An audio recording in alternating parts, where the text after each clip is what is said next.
Hindi niyo ho pwedeng basta nalang pagbintangan si Edward just because you found his watch there. If so, kasuhan niyo na ho lahat ng may gamit doon. Which is all of us. None of you had a motive to do it. Siya lang. Dahil siya lang ang galit sa akin at sa pamilya natin. I don't think i-risk ni Edward yung pamilya niya.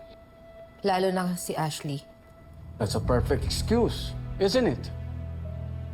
Nandoon ang pamilya niya na mangyari? Of course. He'd have a plan about that.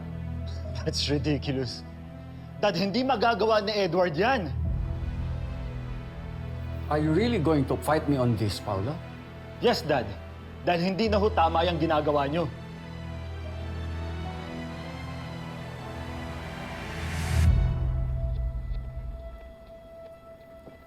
At sino ka para sabihin sa akin na mali ang ginagawa ko?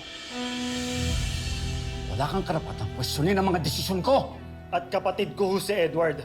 Kadugo ko man siya o hindi. At naniniwala ako sa kanya. Kaya ho tutulungan ko siya.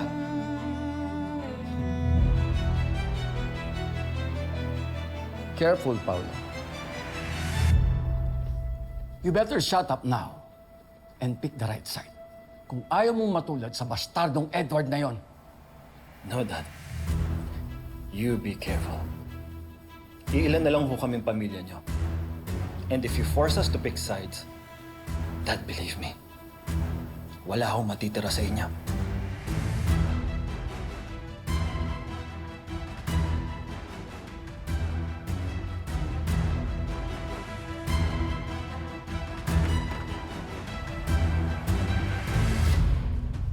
Sana ho hindi niyo pagsisihan yung ginawa niyo. Walang kasalanan si Edward. At alam kong alam mo yun.